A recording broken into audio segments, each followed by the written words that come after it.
Hello guys, welcome back to my channel. In this video, we will discuss the chapter first of accountancy class 12. जैसा कि हम जानते हैं class 12 accountancy में हमारा फर्स्ट चैप्टर आता है NPO।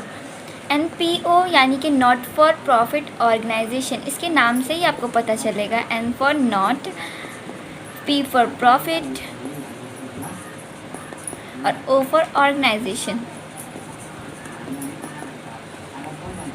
तो जैसे कि नाम ही से आप देख रहे होंगे, नॉट फॉर प्रॉफिट ऑर्गेनाइजेशन, इसका मतलब जो नहीं है प्रॉफिट कमाना, जिसका एम नहीं है, जो प्रॉफिट के लिए ना चलता हो, ऐसा ऑर्गेनाइजेशन उसको हम बोलेंगे नॉट फॉर प्रॉफिट ऑर्गेनाइजेशन। जिसका एम पैसा कमाना ना हो, ऐसा ऑर्गेनाइजेशन, उसे हम इसको क्या कहेंगे, नॉट फॉर प्रॉफिट ऑर्गेनाइजेशन। सबसे पहले हम इसकी डिफिनेशन देखते हैं। नॉट फॉर प्रॉफिट ऑर्गेनाइजेशन की डिफिनेशन क्या होगी। तो अगर हम डिफिनेशन देखते हैं तो हमारा डिफिनेशन मैंने लिखा है यहाँ पे, not for profit organisation refers to the concern और इंस्टीट्यूशन। यानी कि नॉट फॉर प्रॉफिट ऑर्गेनाइजेशन ऐसे इंस्टीट्यूशन को या ऐसे कंसर्न को कहते हैं जो कि services which render services to the society and the work for the promotion of education, religion, charity without aiming of profit. यानी कि ऐसे ऑर्गेनाइजेशन, ऐसे कंसर्न जो कि सोसाइटी को यानी कि सोसाइटी को सर्विस प्रोवाइड करे, सोसाइटी को सर्विस दे और काम करे किसके लिए, प्रमोशन के लिए। प्रमोशन क्या, एजुकेशन को कभी प्रमोट करे, कभी रिलीजन को प्रमोट करे, कभी चैरिटी को प्रमोट करे, विदाउट एमिंग ऑफ प्रॉफिट। सबसे मेन एम जो इसका है प्रॉफिट कमाना नहीं है, without aiming of profit. Without aiming of profit is the main aim of not for profit organisation. ये इसमें अगर हम एग्जांपल ले लें नॉट फॉर प्रॉफिट ऑर्गेनाइजेशन में, तो अगर हम जैसे एजुकेशनल एरिया में ले लें तो एक यूनिवर्सिटी जो कि हमारा ऐसी यूनिवर्सिटी जैसे कि सेंट्रल यूनिवर्सिटी वगैरह हो गई, यानी कि जो संस्था हो गई चल रही है किसी और के द्वारा बिना प्रॉफिट कमाने के मकसद से, तो वो हमारा हो गया यूनिवर्सिटी आ गए, स्कूल्स आ गई। उसके बाद अगर इसमें ले लें हम रिलीजियस इंस्टीट्यूशन में ले लें तो मॉस्क्यू हो गया। मॉस्क्यू का मकसद तो पैसा कमाना नहीं है। उसी तरह ये मंदिर हो गया। मंदिर अगर बन रहा है कहीं पे तो वहाँ पे पैसा कमाना, उस ऑर्गेनाइजेशन से पैसा नहीं कमाना मोटिव है। वहाँ हमारा वो सोसाइटी को देने के लिए सर्विस यानी कि सोसाइटी को देने के लिए वो इंस्टीट्यूशन हुआ। तो ऐसा कंसर्न जो कि जिसका एम प्रॉफिट कमाना ना हो, उस इंस्टीट्यूशन को प्रमोट करना हो, यानी एजुकेशन प्रमोट करना हो, चैरिटी प्रमोट करना हो, इस टाइप के ऑर्गेनाइजेशन को हम नॉट फॉर प्रॉफिट ऑर्गेनाइजेशन कहते हैं। अब हम इसके फ्यूचर्स देखेंगे, इसके फ्यूचर्स क्या हैं। अगर हम फ्यूचर्स देखें नॉट फॉर प्रॉफिट ऑर्गेनाइजेशन के, इसकी फ्यूचर यानी कि इसकी विशेषता क्या है, तो not for first of all इसका नॉट फॉर प्रॉफिट ऑर्गेनाइजेशन का मैंने अभी बताया, ये वर्क करती है किसके, वेलफेयर के लिए और सर्विसेज प्रोवाइड करती है किसको, सोसाइटी को, यानी कि हम लोगों को और उसके मेंबर्स को, और उसके जो मेंबर्स हैं उनको ये वेलफेयर प्रोवाइड करती है, सोसाइटी को और उनके मेंबर्स को। और सेकेंड अगर इसका फ्यूचर्स देखें तो they promote art, culture, education, sports etc। तो मेन एम जो इसका सेकेंड ऑब्जेक्टिव का है या फ्यूचर का है, क्या, किसको प्रमोट करना, आर्ट को, कल्चर को, एजुकेशन को, स्पोर्ट्स को, ये सबको प्रमोट करना। थर्ड हमारा अगर इसका फ्यूचर्स देखते हैं तो they do not operate to earn profit. इसका मेन एम प्रॉफिट अर्न करना नहीं है। अगर इसका थर्ड फ्यूचर देखें हम तो क्या ऑब्जेक्टिव भी कह सकते हैं इसको, अर्न करना, प्रॉफिट अर्न करना इसका मोटिव नहीं है। फोर्थ फ्यूचर अगर देखें तो इनकम की बात आती है। ये आपके मन में एक सवाल होगा कि किसी भी ऑर्गेनाइजेशन को अगर हम खोलते हैं या ओपन करते हैं, इस्टेब्लिश करते हैं, तो उसके लिए हमें कैपिटल की ज़रूरत होती है, यानी कि पैसे की, पूंजी की ज़रूरत होती है। जब तक हमारे पास पूंजी नहीं होगी तो कोई भी ऑर्गेनाइजेशन नहीं चलेगी। जब तक ये प्रॉफिट नहीं कमा रही तो ये इन्वेस्ट कैसे करेगी, तो ये इनकम कहाँ से आता है, ये सवाल आपके मन में होगा। तो मेन क्वेश्चन जो उठता है, तो मेन सोर्सेज ऑफ इनकम अगर पूछा जाएगा नॉट फॉर प्रॉफिट ऑर्गेनाइजेशन में क्या है, तो फर्स्ट हमारा सबसे फर्स्ट हो गया सब्सक्रिप्शन यानी कि ऐसा फीस जो कि रेगुलरली जो इसके मेंबर होते हैं, जो इसे इस्टेब्लिश करते हैं, उसमें बहुत सारे मेंबर होते हैं, तो वो मेंबर रेगुलरली पे करते हैं, उसको क्या कहते हैं, सब्सक्रिप्शन। सेकेंड हो गया डोनेशन, कितने लोग काइंडली डोनेट करते हैं, यानी कि जो डोनेट करना चाहते हैं कहीं काइंडली अपने कृपा से, तो वो हो गया उसका डोनेशन से भी चलती है नॉट फॉर प्रॉफिट ऑर्गेनाइजेशन। और कंट्रीब्यूशन फ्रॉम आउटसाइडर्स, कोई आउटसाइडर्स अगर देना चाहते हैं एनपीओ को, कोई ऑर्गेनाइजेशन को, तो वो भी इनके लिए इनकम हुआ। उसके बाद गवर्नमेंट ग्रांट, गवर्नमेंट भी गिफ्ट के तौर पे देती है इनकम किसको, नॉट फॉर प्रॉफिट ऑर्गेनाइजेशन को। तो ये सारे इनके इनकम हो गए, सोर्स ऑफ इनकम। तो हमने इसमें फ्यूचर्स देखा नॉट फॉर प्रॉफिट ऑर्गेनाइजेशन के। अब देखेंगे हम नॉट फॉर प्रॉफिट ऑर्गेनाइजेशन के लिए कौन कौन से अकाउंट्स हम बनाते हैं, कौन कौन से अकाउंट देख। अब हम देखेंगे फाइनेंशियल अकाउंट। जैसे कि हम जानते हैं जब कोई भी ऑर्गेनाइजेशन होता है, चाहे कोई भी इंस्टीट्यूशन है, उसका अपना एक अकाउंट्स वो प्रिपेयर करती है। तो प्रॉफिट अर्निंग ऑर्गेनाइजेशन में हम क्या देखते थे, पहले ट्रेडिंग अकाउंट बनता था हमारा, उसके बाद प्रॉफिट एंड लॉस अकाउंट बनता था, और फिर लास्ट में बैलेंस शीट बनता था हमारा। तो ये तीनों अकाउंट वो प्रिपेयर करती थी कौन, प्रॉफिट अर्निंग ऑर्गेनाइजेशन। लेकिन नॉट फॉर प्रॉफिट ऑर्गेनाइजेशन में प्रॉफिट तो हमारा अर्न नहीं हो रहा है, तो इसलिए वो क्या करती है, 3 अकाउंट बनाती है। फर्स्ट बनाती है receipt and payment account, second बनाती है income and expenditure account, and third last बनाती है बैलेंस शीट। बैलेंस शीट क्योंकि फाइनल पोजीशन को देखने के लिए कि हमारा अकाउंट्स का फाइनल पोजीशन क्या है, ये प्रॉफिट अर्निंग ऑर्गेनाइजेशन में भी बनता है। तो फर्स्ट हमारा receipt and payment account, second income and expenditure account, और थर्ड बैलेंस शीट।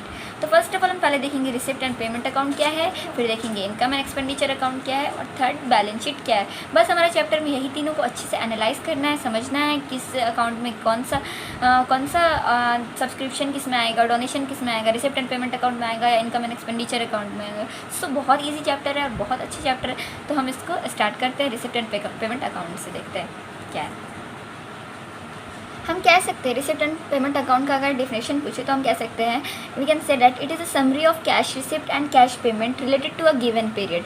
यानी कि ये समरी है किसका, कैश रिसिप्ट और कैश पेमेंट का। यानी कि जितने भी अगर नॉट फॉर प्रॉफिट ऑर्गेनाइजेशन में जितने भी रिसिप्ट आ रहे हैं हमारे पास और कैश पेमेंट, यानी कैश ही में, बाकी विदाउट कैश नहीं, कैश में जो भी रिसिप्ट आ रहे हैं और कैश में जो पेमेंट कर रहे हैं हम एक साल के अंदर गिवन पीरियड में, यानी कि फाइनेंशियल ईयर 1 ईयर में जितने भी रिसिप्ट और पेमेंट आ रहे हैं उसका जो समरी होगा तो उसे हम क्या कहेंगे, रिसिप्ट एंड पेमेंट अकाउंट। उसके लिए जो हम अकाउंट बनाएंगे उसे हम क्या कहेंगे, रिसिप्ट एंड पेमेंट अकाउंट। तो इसका अगर हम फ्यूचर की बात करें तो सबसे पहले ये तो रियल और एसेट्स अकाउंट इसको कहेंगे, ये रियल अकाउंट में हमारा आता है, तो इसे हम रियल और एसेट अकाउंट कहते हैं। और इसका अगर फ्यूचर्स देखिए, अगर फ्यूचर्स की बात करें अब तो फ्यूचर्स यहाँ लिख लेते हैं फ्यूचर्स। तो फ्यूचर सबसे पहले हमारा it is like a cash book. ये किसकी तरह है, कैश बुक की तरह। एक कैश बुक आपने देखा होगा जिसमें हम क्या नोट करते हैं, जितना हमारे पास कैश में आया वो हमारा डेबिट हो जाता है, और जितना हमने जितना कैश में आया वो क्रेडिट होगा, और जितना हम एक्सपेंड करेंगे यानी कि खर्च करेंगे वो हमारे डेबिट में नोट होता है। तो उसी टाइप से इसमें भी जितने इनकम आएंगे वो क्रेडिट साइड में लिखाएंगे यानी कि रिसिप्ट साइड में, और जितने भी हमारे एक्सपेंसेस होंगे वो डेबिट साइड में लिखाएंगे, वो क्या होगा, एक्सपेंडिचर हो जाएंगे। तो रिसिप्ट एंड पेमेंट किसकी तरह है, कैश बुक की तरह है। It is a summary of cash and bank transaction. इसे हम ऐसा भी कह सकते हैं ये बैंक और कैश के बीच का ट्रांजेक्शन है, यानी कि किसी लोग से, किसी आदमी से हम लेन देन नहीं कर रहे हैं, कैश और बैंक का ट्रांजेक्शन है।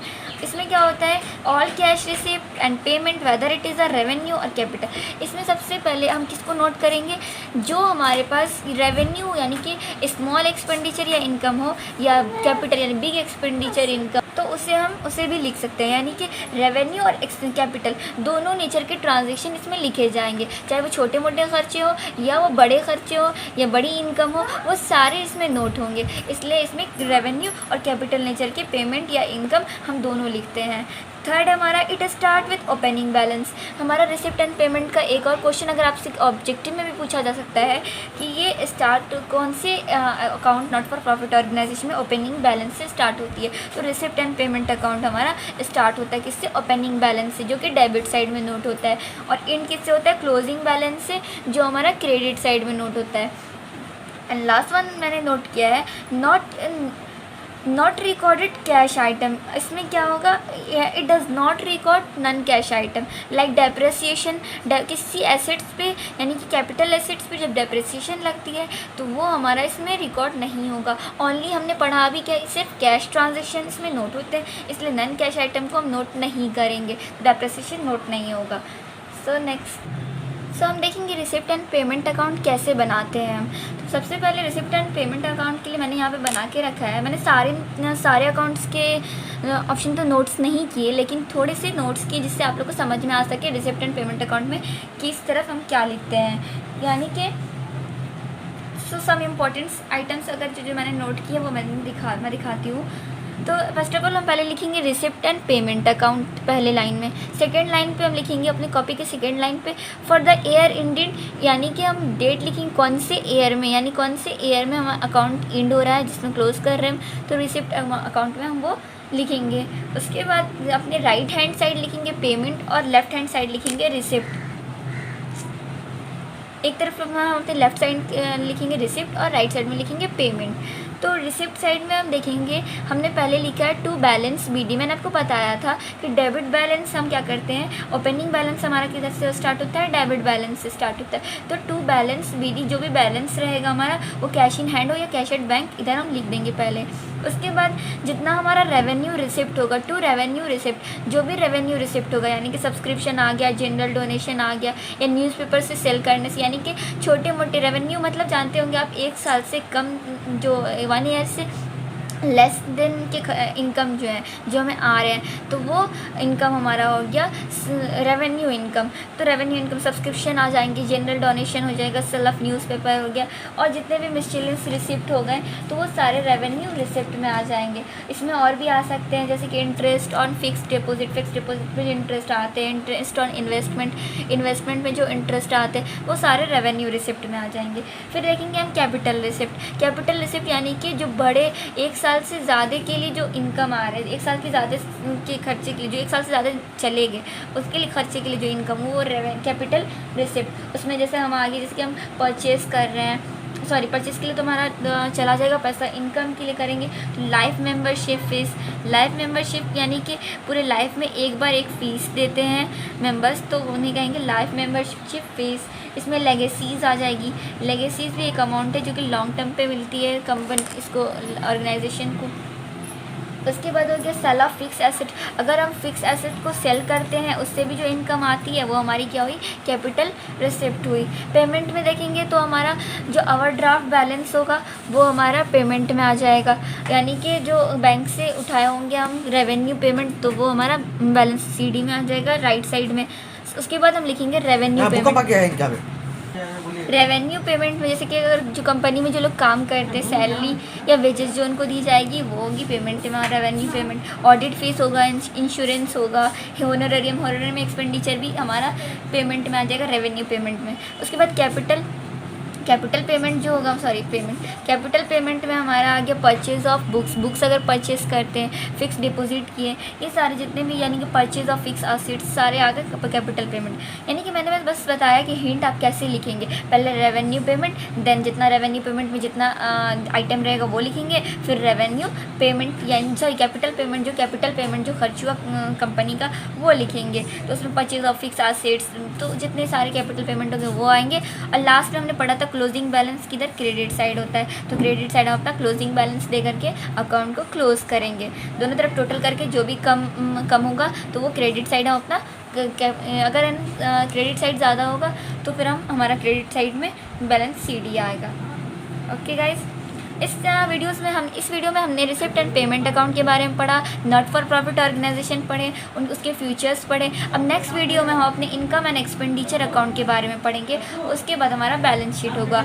और सो गाइज, अगर आपको वीडियो पसंद आया तो लाइक करें, शेयर करें, सब्सक्राइब करें, और नेक्स्ट वीडियो अगर चाहते हैं तो कमेंट करें। और मैं वीडियोस इस तरह बनाती हूँ, क्लास 12 सिलेबस आपका कंप्लीट करना। Thank you guys.